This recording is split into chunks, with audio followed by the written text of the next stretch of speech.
वैसे एलिमेंट को एक्सट्रैक्ट करेंगे ओर से जो काफी ज्यादा रिएक्टिव एलिमेंट होते हैं, जो रिएक्टिविटी सीरीज के बहुत ही टॉप में आते हैं, जैसे कि potassium, sodium, calcium, magnesium, aluminium. तो ये बहुत ही ज्यादा रिएक्टिव मेटल्स हुआ करते हैं। Potassium, sodium, calcium, magnesium, aluminium जो होंगे ये बहुत ही ज्यादा रिएक्टिव मेटल्स हुआ करते हैं। ये फ्री स्टेट में नहीं पाए जाते हैं, ये बहुत ज्यादा रिएक्टिव होते हैं। तो अगर इन्हें मुझे ओर से बाहर निकालना है और मार्केट में मुझे बेचना है, तो हम कैसे इस मेटल को एक्सट्रैक्ट करेंगे, उसकी प्रोसीजर क्या है, ये हम लोग यहाँ पे समझेंगे। तो देखिए, इसकी जो प्रोसीजर है बड़ा सिंपल सा प्रोसीजर है कि जब भी ये एलिमेंट्स आपको मिले टॉप वाले, यानी बहुत ही रिएक्टिव मेटल्स, यानी कि पोटेशियम, सोडियम, कैल्शियम, मैग्नीशियम और एल्युमिनियम मिले, तो हमेशा याद रखिएगा कि आपको इलेक्ट्रोलाइसिस प्रोसेस अप्लाई करना है। इलेक्ट्रोलाइसिस प्रोसेस अप्लाई करना है। जब आप इलेक्ट्रोलाइसिस प्रोसेस अप्लाई करेंगे तो जो मेटल्स है वो किसी भी कंबाइंड फॉर्म में रहे, कोई भी कंपाउंड में रहे, वो मेटल आपका बाहर निकल आएगा। चलिए एग्जांपल के तौर पे हम लोग समझाते हैं। जैसे कि अभी मान लीजिए हमारे पास है सोडियम क्लोराइड, याद रखिएगा मेटल बाहर निकालना है। अब देखिए कि यहाँ पर मेटल मेरा कौन है, सिर्फ आप मेटल को ही बाहर निकाल सकते हैं, नॉन मेटल को नहीं। तो यहाँ पे हमारा मेटल कौन है, तो यहाँ पे हमारा जो मेटल है वो है सोडियम। देखिए क्या सोडियम इस कैटेगरी में आ रहा है, तो देखिए ये सोडियम जो है इस कैटेगरी में आपका आ रहा है, यानी कि वेरी रिएक्टिव मेटल सही है। अब मुझे इस सोडियम क्लोराइड से सिर्फ सोडियम बाहर निकालना है। तो सबसे पहला तरीका क्या है, तरीका तो यही है कि हम इलेक्ट्रोलाइसिस कर लें, लेकिन डायरेक्ट आप इलेक्ट्रिसिटी अप्लाई कर देंगे तो नहीं निकलेगा। सबसे पहले आपको क्या करना होगा, इसे लिक्विड फॉर्म में कन्वर्ट करना होगा। अभी लिक्विड फॉर्म में आप जिस प्रकार से भी कन्वर्ट कीजिए, पिघला के कीजिए, किसी चीज में मिक्स करके कीजिए, तो हमें सबसे पहले इसे लिक्विड फॉर्म में लेना होगा और इसके बाद क्या करना होगा, इस पर इलेक्ट्रिसिटी अप्लाई करना होगा। तो जैसे आप इस पर इलेक्ट्रिसिटी अप्लाई करेंगे तो क्या होगा कि सोडियम जो है ये अलग हो जाएगा और क्लोरीन अलग हो जाएगा। सोडियम अलग हो जाएगा और क्लोरीन अलग हो जाएगा। जब अलग होगा तो आपको पता है कि सोडियम के पास पॉजिटिव चार्ज होगा और क्लोरीन के पास नेगेटिव चार्ज होगा। तो इसको हम लोग कुछ लेबोरेटरी केसेस में इस प्रकार से कर सकते हैं कि हम एक बीकर ले लें और इस बीकर में हम यहाँ पे देखिए कि जो सोडियम क्लोराइड आपको दिखाई दे रहा है, इसको हमने क्या कर लिया, मॉल्टेन में कन्वर्ट कर दिया, इसे पिघला लिया। पिघलाने के बाद हमने क्या किया, इसमें करंट अप्लाई कर दिया। करंट जैसे हमने अप्लाई किया मतलब इलेक्ट्रिसिटी अप्लाई किया। इलेक्ट्रिसिटी जब आप अप्लाई करेंगे तो हमें ये बताया कि सोडियम अलग हो जाएगा और क्लोरीन अलग हो जाएगा। क्योंकि सोडियम के पास पॉजिटिव चार्ज है तो सोडियम किस ओर आएगा, सोडियम के पास पॉजिटिव चार्ज है तो किधर अट्रैक्टेड होगा, नेगेटिव तक की तरफ अट्रैक्टेड होगा, जिसको हम क्या बोलेंगे, कैथोड। तो ये कैथोड की तरफ क्या होगा, अट्रैक्टेड होना शुरू हो जाएगा। और क्लोरीन जो है ये खुद एक नेगेटिव है तो किधर अट्रैक्टेड होगा, पॉजिटिव की तरफ अट्रैक्टेड होगा, जिसको हम एनोड बोला करेंगे। तो क्लोरीन इस तरफ यानी कि एनोड की तरफ आना शुरू हो जाएगा और जो सोडियम है वो कैथोड की तरफ जाना शुरू हो जाएगा। इस प्रकार से हम क्या कर लेंगे कि NaCl से हम लोग क्या बाहर निकाल लेंगे, मेटल सोडियम को बाहर निकाल लेंगे। तो इस मेटल को बाहर निकालने का ये प्रोसीजर है। उसी तरह से और भी अगर हम लोग देखना चाहें, जैसे अगर मान लीजिए कि आपके पास क्या है, पोटेशियम क्लोराइड है। अब ये पोटेशियम क्लोराइड में से मुझे क्या निकालना है, पोटेशियम निकालना है जो कि मेटल है। तो हम इसमें मेटलर्जी प्रोसेस लगाएंगे। तो सबसे पहले तो हमें क्या करना होगा, इसे मॉल्टेन करना होगा, लिक्विड फॉर्म में लाना होगा। विदाउट लिक्विड आप ये काम नहीं कर सकते हैं। तो हमने क्या किया, इसको लिक्विड में कन्वर्ट किया और फिर हमने क्या कर दिया, इसमें इलेक्ट्रिसिटी को अप्लाई कर दिया। जब हम इसमें इलेक्ट्रिसिटी अप्लाई कर देंगे तब क्या होगा कि पोटासियम अलग हो जाएगा और क्लोरीन अलग हो जाएगा। आप इसको बैलेंस भी कर सकते हैं।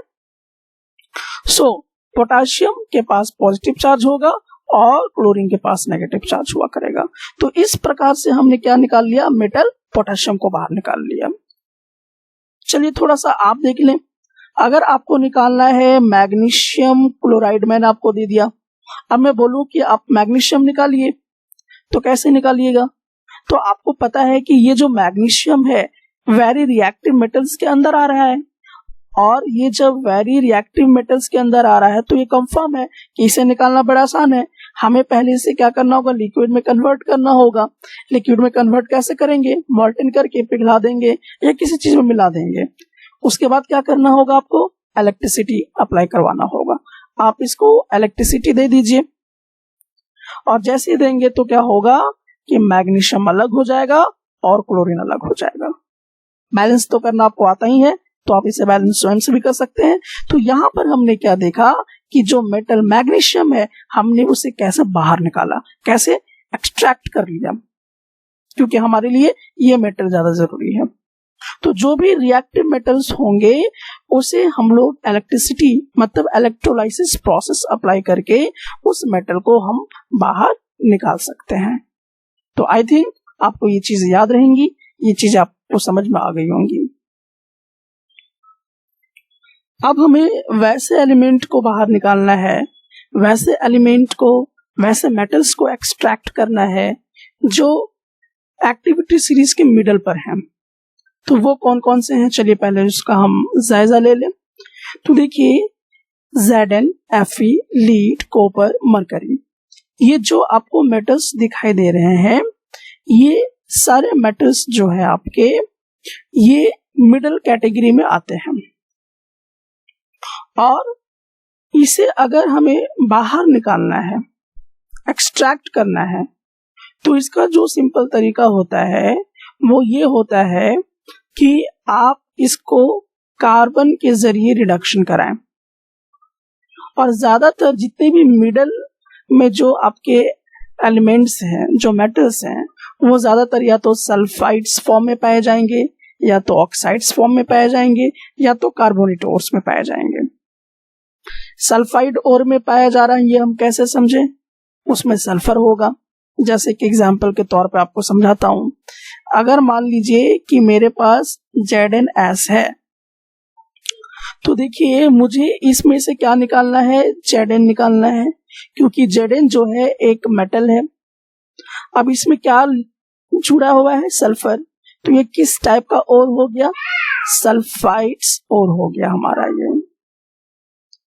उसी तरह से अगर मान लीजिए इसमें कार्बोनेट लगा होता है, CO3, ये कार्बोनेट है, तो अगर CO3 है मतलब कार्बोनेट अगर लगा हुआ है Zn के साथ, तो ये क्या होगा, कार्बोनेट और होगा। और ZnO ऑक्सीजन के साथ है तो ये मेटल ऑक्साइड कहलाएगा। तो अगर ऐसी चीजें होती हैं, ज्यादातर जो भी चीजें, या मेनली तो हम ये आपको बताऊं कि जितने भी मॉडरेटली रिएक्टिव एलिमेंट्स जो होते हैं वो सल्फाइड या कार्बोनेट ओर के फॉर्म में पाए जाते हैं। तो जब ये इस प्रकार से पाए जाएंगे तो हम कैसे Zn को बाहर निकालेंगे, कैसे Rn को बाहर निकालेंगे, कैसे लीड को बाहर निकालेंगे, इसकी प्रोसीजर क्या होगी, बाहर निकालने की, एक्सट्रैक्ट करने की क्या प्रोसीजर होगी। तो इसका जो प्रोसीजर है वो आपको 3 स्टेप्स में फॉलो करना होता है। पहला तो आपको समझना होगा रोस्टिंग क्या होता है। तो रोस्टिंग प्रोसेस तब लगता है जब आपके पास सल्फाइड ओर हो, जब आपके पास सल्फाइड ओर हो। तो देखिए यहाँ पर आप किस में लगाएंगे रोस्टिंग प्रोसेस, इस वाले में लगाएंगे, क्योंकि इसमें सल्फर जुड़ा हुआ है, सल्फाइड ओर है। तो ये सल्फाइड ओर को हम लोगों को कन्वर्ट करना होता है मेटल ऑक्साइड्स में। अब ये मेटल ऑक्साइड में कैसे कन्वर्ट करेंगे, आपको क्या करना होगा, स्ट्रांगली हीट करना होगा in the presence of excess air. ये पॉइंट बड़ा इंपॉर्टेंट है। तो याद रखिएगा कि रोस्टिंग प्रोसेस कहाँ अप्लाई होगा, जहां पर सल्फाइड ओर होगा, और उस सल्फाइड ओर को आप मेटल ऑक्साइड में कन्वर्ट करेंगे। कैसे कन्वर्ट करेंगे, उसको स्ट्रांगली हीट करके इन द प्रेजेंस ऑफ एयर, और इसी प्रोसेस को हम क्या कहते हैं, रोस्टिंग प्रोसेस कहा करते हैं। दूसरा स्टेप क्या लेना होगा, अगर मान लीजिए सल्फर नहीं जुड़ा हुआ है, कार्बोनेट जुड़ा होगा, तो हम क्या करेंगे, तो उसके लिए कैल्शिनेशन प्रोसेस अप्लाई करना है आपको। तो जब कार्बोनेट हो, carbonate starts from C and calcination also starts from C. तो कार्बोनेट और अगर है तो वहां पर कैल्सिनेशन प्रोसेस लगेगा। जहां पर कार्बोनेट और होगा वहां पर कौन सा प्रोसेस लगेगा, कैल्सिनेशन प्रोसेस लगेगा। अब इस कार्बोनेट और को करना क्या है, इस कार्बोनेट और को आपको ऑक्साइड में कन्वर्ट करना है, यानी कि मेटल ऑक्साइड में कन्वर्ट करना है। कैसे कन्वर्ट करेंगे, हीट करके, लेकिन in the absence of air, वहां पे आपको एयर को नहीं दिखाना है, और ऐसे प्रोसीजर को हम कहते हैं calcination process. And third step क्या है कि जब आप ये स्टेप कवर कर लेते हैं तो जो आपको मेटल ऑक्साइड मिला है, उस मेटल ऑक्साइड को उसमें क्या मिलाना पड़ेगा, आपको रिड्यूसिंग एजेंट मिलाना पड़ेगा, और जनरली आपको क्या मिलाना है, कार्बन मिलाना है। जैसे आप कार्बन डाल देंगे वो सारे के सारे क्या हो जाएंगे, जो मेटल्स हैं वो एक्सट्रैक्ट हो जाएंगे। अब चलिए ये तो कॉन्सेप्ट हुआ, और ये कॉन्सेप्ट को अब हम लोग एग्जाम्पल्स के थ्रू काफी बेटर ढंग से समझते हैं। तो मैं एग्जाम्पल में ले लेता हूं, अभी मैं एग्जाम्पल लेता हूं आपके लिए जिंक सल्फाइड। क्या हमने लिया, जिंक सल्फाइड लिया। अब ये जो जिंक सल्फाइड है आपका, अब इस जिंक सल्फाइड से आपको एक्सट्रैक्ट करना है, जो बाहर निकालना है मेटल, वो है Zn को बाहर निकालना है। तो सबसे पहले क्या समझना होगा, सबसे पहले तो ये समझना होगा ये किस टाइप का ओर है, सल्फाइड ओर है। क्यों है, क्योंकि इसमें सल्फर जुड़ा हुआ है, और सल्फर जो सल्फाइड ओर होते हैं उसमें किस तरह का प्रोसेस लगता है, रोस्टिंग प्रोसेस लगता है। अब रोस्टिंग प्रोसेस क्या कहता है कि स्ट्रांगली हीट कर दीजिए, स्ट्रांगली हीट कीजिए इन द प्रेजेंस ऑफ ऑक्सीजन। तो हमने ऑक्सीजन डाल के इसको क्या किया, हीट किया। जब हम ऐसा करेंगे तो ये प्रोसेस क्या कहलाता है, सल्फाइड ओर में अगर हम ऑक्सीजन डाल के हीट करते हैं तो ये प्रोसीजर क्या कहलाती है, रोस्टिंग प्रोसेस कहलाती है। तो आप यहाँ पर रोस्टिंग लिख सकते हैं, ये रोस्टिंग प्रोसेस हुआ। अब ये मेटल सल्फाइड किस में कन्वर्ट हो जाएगा, मेटल ऑक्साइड में, मतलब कि मेटल प्लस ऑक्सीजन में कन्वर्ट हो जाएगा ये, और हमारे पास बचा क्या, सल्फर डाइऑक्साइड। ये गैस के तौर पे बन के क्या होगा, बाहर निकल जाएगा। लेकिन क्या यहाँ पर देखिए कि क्या हमारा Zn बाहर निकला, ये मेटल मुझे एक्सट्रैक्ट मिला, ऐसा तो नहीं मिला।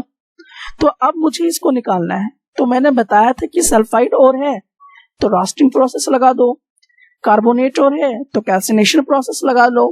तो हमने तो रोस्टिंग प्रोसेस लगा लिया, तो हमें क्या स्टेप अब लेना होगा, इस मेटल को बाहर निकालने के लिए इसका रिडक्शन कराना होगा कार्बन के साथ। तो अब हम लोग क्या करेंगे, जो मेटल ऑक्साइड है उसमें हम क्या डाल देंगे, कार्बन डाल देंगे। उसमें क्या डाल देंगे, कार्बन। देखिए यहाँ पे लिखा हुआ है कि आपको कार्बन के जरिए रिडक्शन कराना है। तो जैसे आप कार्बन डालेंगे तो आपका क्या होगा, जिंक बाहर हो जाएगा और कार्बन मोनोऑक्साइड यहाँ से बाहर हो जाएगा। तो मुझे क्या मिल गया, यहाँ से मेटल बाहर मिल गया। इस तरीके से आपको क्या होगा, जो मेटल है वो एक्सट्रैक्ट करके बाहर मिल गया। तो ये प्रोसेस आई थिंक आपको समझ में आई होगी। तो फाइनली इसको हम लोग इस तरह से बैलेंस कर सकते हैं कि सल्फाइड और है हमारे पास ZnS, उसको हमने ऑक्सीजन के प्रेजेंस में क्या किया, हिट किया, और हमने उसको किस में कन्वर्ट कर दिया, मेटल ऑक्साइड में कन्वर्ट कर दिया। और ये प्रोसीजर क्या कहलाती है, रोस्टिंग प्रोसेस कहलाती है। फिर मैंने क्या किया, ये जो मेटल ऑक्साइड है उसको फिर से पकड़ लिया, उसके बाद हमने किसके साथ रिडक्शन कराया, कार्बन के साथ कराया, और इस तरह से हमें मेटल जो है Zn वो बाहर मिल गया। तो इस प्रकार से हम लोग क्या कर सकते हैं, मेटल को एक्सट्रैक्ट करके बाहर निकाल सकते हैं। ये तो सल्फाइड और से रिलेटेड हम लोगों ने देखा। अब हम लोग इसको दूसरे कार्बोनेट और का एक एग्जाम्पल लेके करते हैं। तो यहाँ पर हम लोग अब ऐसा ले लेते हैं कि अब हमारे पास ZnCO3 यानी कि ये जिंक कार्बोनेट है। तो ये जो जिंक कार्बोनेट है, अब देख लीजिए ये यहाँ पे कार्बोनेट और आया क्योंकि कार्बोनेट लगा हुआ है। तो इसको कैसे हीट करना है, इसको स्ट्रांगली हीट तो करना है लेकिन ऑक्सीजन के बिना। तो आप यहाँ पे क्या करेंगे, ऑक्सीजन को मत दिखाइएगा, डायरेक्ट हीट कर दीजिएगा। और यहाँ पे प्रोसीजर आप लिख सकते हैं कि ये जो प्रोसेस आप लगा रहे हैं वो कैल्सिनेशन का प्रोसेस है। आप जैसे ही इसे हीट कर देंगे, यानी कि जैसे ही आप इसको हीट करेंगे जिंक कार्बोनेट को, ये किस में कन्वर्ट होगा रूल के अकॉर्डिंग। तो देखिए ये कन्वर्ट हो जाएगा ऑक्साइड्स में, यानी मेटल ऑक्साइड में। तो आपका हो जाएगा ZnO और प्लस कार्बन डाइऑक्साइड गैस जो है वो बाहर निकल जाएगा। ये आपको सॉलिड के फॉर्म में मिलेगा। अब देखिए मुझे निकालना क्या है, मुझे तो इसमें से निकालना है मेटल जिंक को, अभी तो निकला नहीं है।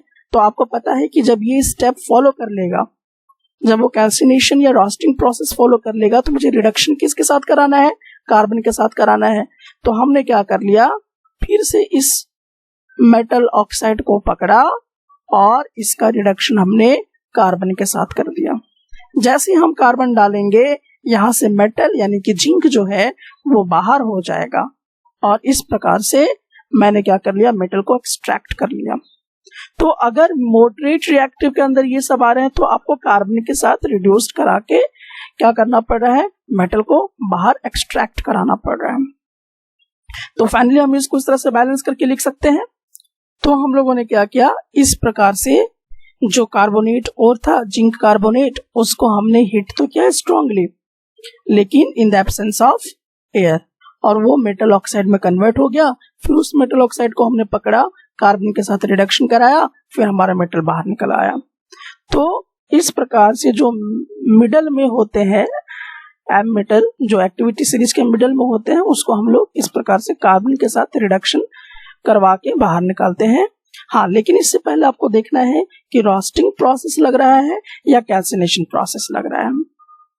और आपको मैं बता दूं कि जो रोस्टिंग प्रोसेस है और जो कैल्सिनेशन प्रोसेस है, ये आपसे एग्जाम में डेफिनेशन के तौर पे पूछी जाती है विद एग्जांपल्स के साथ।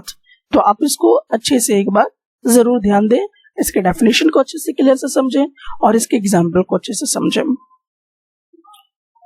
अच्छा, अब थोड़ा सा हम लोग यहाँ पे देख लें, ये जो आपका स्पेशली जो मैं यहाँ पे कवर करने जा रहा हूँ, ये है कॉपर से लेके मरकरी के बीच में। ये थोड़ा सा और नीचे आ जाता है। तो ऐसे वाले को हम लोग जनरली क्या करते हैं, सिंपली हीट अगर हम कर देते हैं, आप सिंपली इसको हीट भी कर देंगे तो ये बाहर निकल जाता है। जैसे कि यहां पर मैं आपको कुछ एग्जांपल देता हूं। जैसे ये हुआ मरकरी सल्फाइड, इसको हम लोग सिनाबार भी बोला करते हैं। इसको हम लोग क्या बोला करते हैं, सिनाबार भी बोला करते हैं। अब ये जो मरकरी सल्फाइड है, मुझे मरकरी सल्फाइड से क्या मेटल बाहर निकालना है, मरकरी को बाहर निकालना है। अब देखिए ये सल्फाइड ओर में है तो कौन सा प्रोसेस लगेगा, तो आपको मैंने बताया कि जो भी सल्फाइड ओर में होगा रोस्टिंग प्रोसेस अप्लाई होगा। रोस्टिंग प्रोसेस क्या कहता है कि स्ट्रांगली हीट कीजिए लेकिन इन द प्रेजेंस ऑफ ऑक्सीजन। तो हमने ऑक्सीजन के प्रेजेंस में इसको क्या कर दिया, हीट कर दिया। और जब इसको हम हीट करेंगे तो ये किस में कन्वर्ट होगा, मेटल ऑक्साइड में कन्वर्ट हो जाएगा, मतलब मरकरी ऑक्साइड में कन्वर्ट हो जाएगा और गैस के तौर पे सल्फर डाइऑक्साइड गैस बाहर निकल जाएगा। लेकिन क्या अभी मुझे मरकरी बाहर मिला, ये तो नहीं मिला। तो हम क्या करेंगे, फिर से इस मेटल ऑक्साइड को पकड़ेंगे और ये थोड़ा सा नीचे आ जा रहा है मिडल से, तो सिंपली इसका काम ये है कि आप फिर से दोबारा क्या कर दीजिए, इसको हीट कर दीजिए। जैसे हीट करेंगे तो यहाँ से मरकरी अलग हो जाएगा और ऑक्सीजन अलग हो जाया करेगा।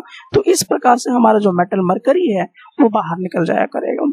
तो इस केस में आपको ध्यान रखना है कि मरकरी को हम किस प्रकार से निकालते हैं। वही आपने क्या लगाया, रोस्टिंग प्रोसेस लगाया, फिर मेटल ऑक्साइड में कन्वर्ट किया। लेकिन पीछे बार आप क्या कर रहे थे, कार्बन के साथ रिड्यूस करवा रहे थे। यहाँ कार्बन के साथ रिड्यूस नहीं भी कराएंगे, सिंपल हीट करा देंगे तो इजीली ये क्या करेगा, मेटल एक्सट्रैक्ट हो जाएगा आपका। तो हम फाइनली उसको इस तरह से अरेंज कर लेंगे। ये हमारा सिनाबार हुआ जो सॉलिड फॉर्म में है, सल्फाइड है लगा हुआ, सल्फाइड और है। रोस्टिंग प्रोसेस हमने अप्लाई किया इन द प्रेजेंस ऑफ ऑक्सीजन के साथ हमने इसको स्ट्रांगली हीट किया, मेटल ऑक्साइड में कन्वर्ट हुआ, सल्फर डाइऑक्साइड के तौर पे ये बाहर निकल गया और मेटल ऑक्साइड मुझे मिला। लेकिन कार्बन के साथ रिडक्शन नहीं करवाया, सिंपली हमने क्या किया, इसको हीट कर दिया और इस तरह से हमारा जो मरकरी है लिक्विड फॉर्म में, पिघला हुआ फॉर्म में मिल गया और ऑक्सीजन यहाँ से हवा के तौर पे गायब हो गया। तो इस प्रकार से आप मेटल को क्या किए, वहां से बाहर एक्सट्रैक्ट कर चुके हैं। अब थोड़ा सा कुछ स्पेशल केस हम देखेंगे कॉपर को लेकर। अब देखिए कॉपर को लेकर हमने क्या कहा, देखिए यहाँ पे कॉपर से रिलेटेड एक स्पेशल केस करेंगे। तो कॉपर में हमने क्या किया कि कॉपर सल्फेट हमने पकड़ा, ये सल्फाइड ओर हो गया हमारा। अब कॉपर सल्फाइड ओर है तो इसे मेटल ऑक्साइड में कन्वर्ट करना होगा, स्ट्रांगली हीट करना होगा in the presence of oxygen, तो रोस्टिंग प्रोसेस लगेगा। तो हमने क्या किया, इसको स्ट्रांगली हीट कर दिया और जब इसको हम स्ट्रांगली हीट करेंगे तो ये किस में कन्वर्ट हो जाएगा, मेटल ऑक्साइड में कन्वर्ट हो जाएगा और सल्फर डाइऑक्साइड गैस बाहर निकल जाया करेगा। अब मुझे निकालना इसमें से क्या है, कॉपर। फिर से हमने क्या किया, कॉपर ऑक्साइड को पकड़ा, लेकिन अब आप क्या करोगे इस मेटल ऑक्साइड के साथ, अब बोलोगे सर इसमें हम लोग कार्बन का रिडक्शन करा दे या सिंपली हीट करा दे, वो भी करा सकते हैं साहब आप। लेकिन एक और स्पेशल केस है कि फिर से आप क्या कर दें, इसमें कॉपर सल्फाइड को डाल दीजिए, ये क्या करेगा, यहां से कॉपर बाहर निकाल देगा प्लस सल्फर डाइऑक्साइड बाहर निकाल देगा। इस प्रकार से भी आप कॉपर को बाहर निकाल सकते हैं, जैसा कि आपको ये इक्वेशन जो है यहाँ पर आपको दिखाई दे रहा है। ये मैं इसलिए बता रहा हूँ क्योंकि आपके बुक में इसका मेंशन किया हुआ है, हो सकता है एग्जामिनेशन में परफेक्ट इसी बेस पे क्वेश्चन जो है पूछा जाए, तो आप इसका भी अभ्यास करके रखिए। अच्छा, ये नहीं, आप एक और प्रोसेस में अप्लाई कर सकते थे। याद कीजिए कि आपने बहुत ही प्रीवियस चैप्टर में पढ़ा था कि रिडॉक्स रिएक्शन में कि अगर हमारे पास कॉपर ऑक्साइड है और वापस इसको कॉपर में कन्वर्ट करना है तो मुझे क्या करना पड़ता था, इसमें हाइड्रोजन गैस डालना पड़ता था। जैसे हम हाइड्रोजन गैस डाल देंगे तो कॉपर अलग हो जाता था और वाटर के तौर पर बाहर निकल जाता था। तो यहां से भी हम कॉपर को ला सकते हैं, ये आपने रिडॉक्स रिएक्शन में भी पढ़ा है। तो कॉपर लाने का तरीका हमारे पास है कि आप सिंपली हीट करें, विद कार्बन के साथ करें, या फिर आप उसको क्या करें, कॉपर सल्फाइड से रिएक्शन करा दें या हाइड्रोजन से रिएक्शन करा दें, तो आपका क्या होगा, कॉपर वहां से बाहर निकल आएगा। तो इस प्रकार से हमने ये देखा कि जो मिडल वाले मेटल्स हैं उसको हम कैसे एक्सट्रैक्ट करेंगे। तो जनरली आप जान ले कि अगर आपके पास Zn है, Fe है, Pb है, तो आप क्या प्रोसीजर लगा के करेंगे, आप उसमें जो रोस्टिंग या कैल्सिनेशन प्रोसेस लगाएंगे, फिर उसका रिडक्शन कराएंगे किसके साथ, कार्बन के साथ करेंगे। ये प्रोसेस जैसे आप कंप्लीट करेंगे आपका क्या होगा, मेटल वहां से एक्सट्रैक्ट करके बाहर आ जाएगा। कभी कभी हम लोग क्या करते हैं कि जो आपके मिडल वाले मेटल्स हैं उसको कार्बन से ना एक्सट्रैक्ट करके कभी कभी हम लोग डिस्प्लेसमेंट रिएक्शन का भी इस्तेमाल करते हैं। तो इस चीज का ध्यान रखिएगा, डिस्प्लेसमेंट रिएक्शन का भी इस्तेमाल करके हम लोग क्या करते हैं, मेटल को उसके ओर से क्या कर देते हैं, सेपरेट कर देते हैं, एक्सट्रैक्ट कर लिया करते हैं। तो आपको रिएक्टिविटी सीरीज अच्छे से याद होगी, और अगर याद नहीं है तो आप प्लीज मेरे केमिकल रिएक्शन एंड इक्वेशन पे जाइए, डिस्प्लेसमेंट रिएक्शन टॉपिक पे जाइए, वहां पर वो रिएक्टिविटी सीरीज आपको याद कराई गई है और उसके जरिए आप सारा चीज यहाँ पर कर सकते हैं। तो कुछ एग्जाम्पल के तौर पे अगर मैं लूं तो जैसे कि मान लीजिए कि हमने यहाँ पे अभी लिया मैग्नीज डाइऑक्साइड लिया। अब देखिए मैग्नीज जो है, ये मैग्नीज ये तो हमारा मेटल है, अब इस मेटल को मुझे बाहर निकालना है, कैसे निकालूंगा? तो आप सिंपली बोलोगे कि ये middle of the activity series है, तो हम कार्बन कॉक के साथ क्या करेंगे, इसका रिडक्शन करा देंगे। हाँ, आप कर सकते हैं, लेकिन आप क्या कर सकते हैं, डिस्प्लेसमेंट रिएक्शन भी लगा सकते हैं। तो देखिए आप क्या करेंगे, जैसे इसमें क्या मिला दें, एल्यूमिनियम का पाउडर मिला दीजिए, क्योंकि एल्यूमिनियम जो एलिमेंट है वो मैग्नीज से ज्यादा रिएक्टिव है। तो ये क्या करेगा, जैसे आप इसको डालेंगे पाउडर के तौर पे, तो यहां से जो मैग्नीज है ये लिक्विड फॉर्म में, पिघला हुआ फॉर्म में ये बाहर निकल जाएगा मैग्नीज, और प्लस में आपका क्या निकल जाएगा, Al2O3 प्लस बहुत बहुत बहुत ज्यादा मात्रा में हीट एनर्जी बाहर निकलता है। डिस्प्लेसमेंट रिएक्शन में हीट एनर्जी बहुत ज्यादा निकलती है। तो यहां पर क्या हुआ कि हमने मेटल जो है मैग्नीज को बाहर निकाल लिया। तो ये कैसे निकाला, डिस्प्लेसमेंट रिएक्शन लगा के, क्योंकि aluminium is more reactive than manganese. आपके पास एक्टिविटी सीरीज होंगी, वहां पे देखिए कि एल्यूमिनियम जो है वो टॉप में आएगा, मैग्नीज से पहले आएगा। तो एल्यूमिनियम ज्यादा रिएक्टिव है मैग्नीज से, इसीलिए वो क्या करेगा, इसको डिस्प्लेस कर देगा और मैग्नीज इस तरह से बाहर निकल जाएगा, और ये मॉल्टन स्टेट में निकलेगा, लिक्विड स्टेट में निकलेगा, क्योंकि हीट एनर्जी बहुत बहुत बहुत ज्यादा मात्रा में निकलती है। सो फाइनली इसका इक्वेशन हम इस प्रकार से बैलेंस करके लिख सकते हैं। तो ये हमारा इस प्रकार से फाइनली जो है इक्वेशन बन के आता है कि हमने क्या किया, मैग्नीज डाइऑक्साइड से किस प्रकार से मैग्नीज को बाहर निकाला एल्यूमिनियम पाउडर डाल के। तो यहाँ पे डिस्प्लेसमेंट रिएक्शन इस्तेमाल करके हम लोगों ने ये काम किया। ठीक यही काम हम लोग एक और के साथ कर सकते हैं। अगर मान लीजिए हम लोगों के पास आयरन हो,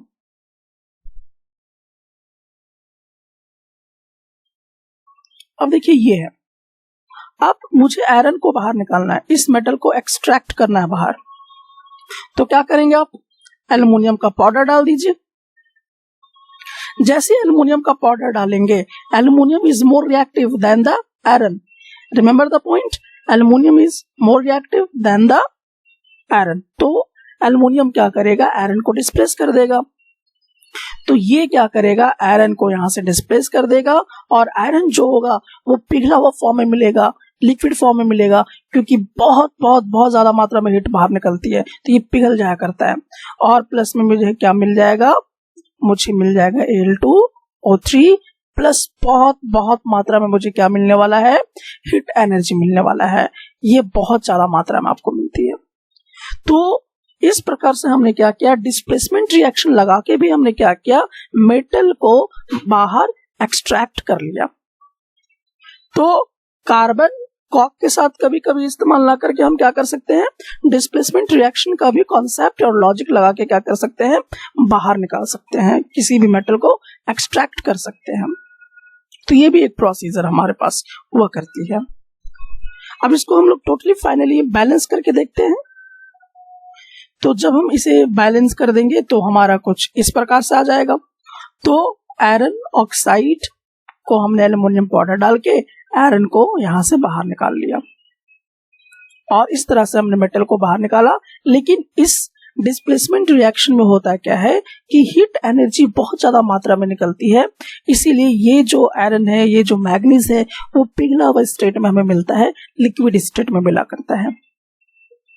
इसका इस्तेमाल और कहाँ करते हैं हम लोग, देखिए ये जो आपने रिएक्शन देखा, ये वाला रिएक्शन, ये एक्चुअली थर्मिट रिएक्शन के नाम से जाना जाता है। तो जब भी आप आयरन ऑक्साइड को रिएक्ट करते हैं एल्युमिनियम पाउडर के साथ, तो इसका इस्तेमाल किया जाता है रेलवे ट्रैक को जोड़ने में, वेल्डिंग करने में, या तो जो भी मशीनरी पार्ट है उसके क्रैक को भी हम लोग क्या करते हैं, जोड़ने में या वेल्डिंग करने में इसका इस्तेमाल करते हैं।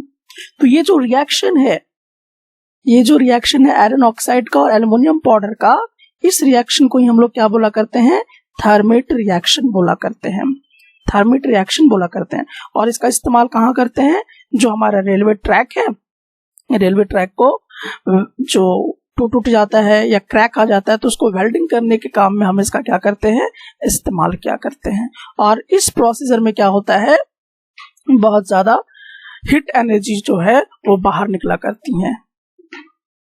तो आपके जो एग्जाम है उस एग्जाम में आपसे थर्मल रिएक्शन का डेफिनेशन भी पूछा जाता है और एग्जाम्पल्स भी पूछा जाता है, इसकी इक्वेशन लिखने के लिए कहा जाता है। तो प्लीज आप यहाँ पर ध्यान रखें इसका। जब हम एलिमेंट को एक्सट्रैक्ट कर लेते हैं उसके ओर से, तो ऐसा नहीं है कि वो उसमें किस तरह का कोई इम्प्योरिटीज ना हो। इसके चांसेस हैं कि उसमें इम्प्योरिटीज अवेलेबल हैं, उसको अच्छे से पहले प्योर करना होगा, फिर हम उसको प्रॉफिट के लिए मार्केट में बेच सकते हैं। तो जो इम्प्योरिटीज हैं, जब हम ओर से एक्सट्रैक्ट करते हैं मेटल को, तो जो इम्प्योरिटीज उसमें प्रेजेंट रह गए हैं उसको हम कैसे क्लीन करेंगे, उसकी क्या प्रोसेस है। तो वो जो प्रोसेस हमारी कहलाती है वो हमारा कहलाता है रिफाइनिंग ऑफ मेटल्स। हम मेटल का रिफाइनिंग करते हैं।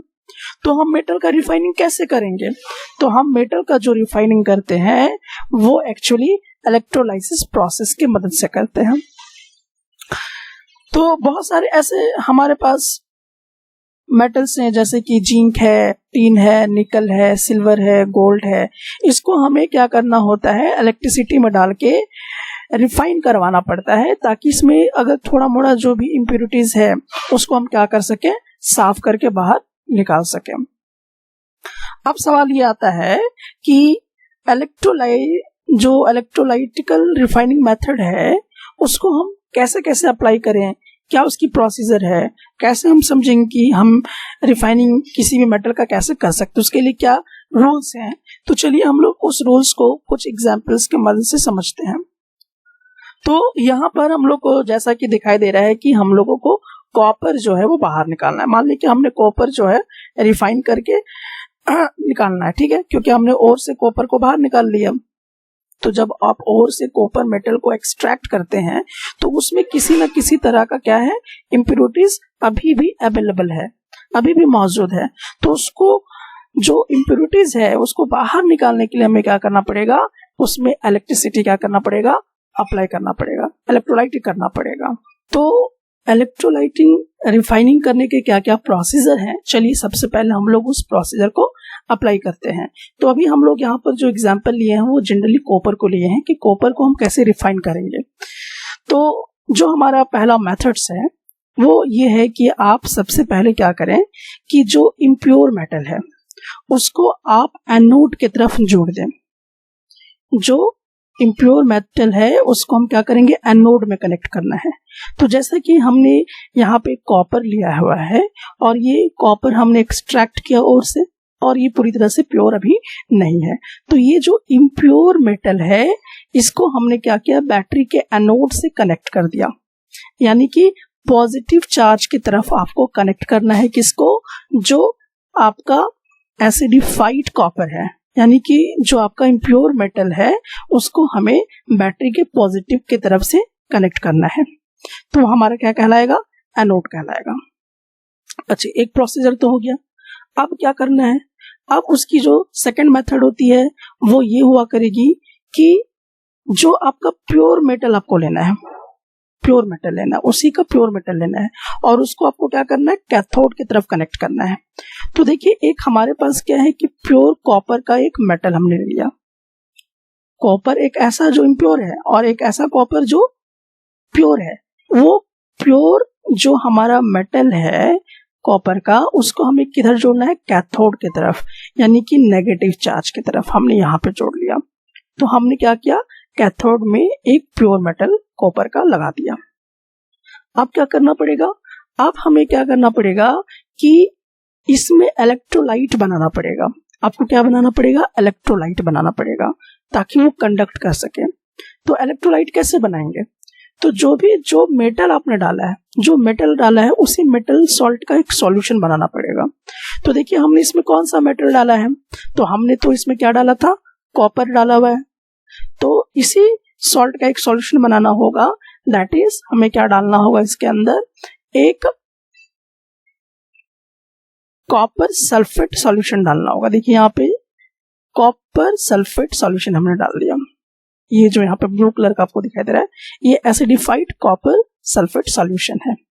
तो क्योंकि कॉपर का ही हमने डाला था रॉड, इसीलिए हमने इसका जो इलेक्ट्रोलाइट हमें बनाना है वो भी उसी मेटल का बनाना है, तो कॉपर सल्फेट सॉल्यूशन हमने बना दिया। तो ये जो कॉपर सल्फेट सॉल्यूशन इसके अंदर है वो एक्चुअली क्या है, इलेक्ट्रोलाइट है। अब जब ये प्रोसीजर हो जाएगा तब क्या होगा, अब आपको करंट जो है वो पास कराना है, तो आप यहाँ पर क्या करेंगे, स्विच को ऑन कर देंगे। जैसे स्विच ऑन करेंगे तो करंट पास होने लगेगा, और जब करंट पास होने लगेगा तो क्या होगा, तो जब करंट पास होना शुरू होगा तो जो आपका इम्प्योर यहाँ पर जो मेटल है कॉपर का, वो देखिए डिसॉल्व होना शुरू होगा, और वहां से इम्प्योर मेटल डिसॉल्व होते हुए ये जो प्योर है मेटल आपका, जो प्योर कॉपर है, उसके तरफ आना क्या करेगा, शुरू करेगा, उसके तरफ चिपकना क्या करेगा, करना शुरू करेगा। क्योंकि ये प्लस है तो माइनस की तरफ अट्रैक्टेड होने लगेगा, तो ये क्या करेगा कि जितने भी कॉपर हैं कहाँ अट्रैक्टेड होने लगेंगे, कैथोड की तरफ आना शुरू हो जाएंगे, उसकी तरफ आके चिपकने लगेंगे।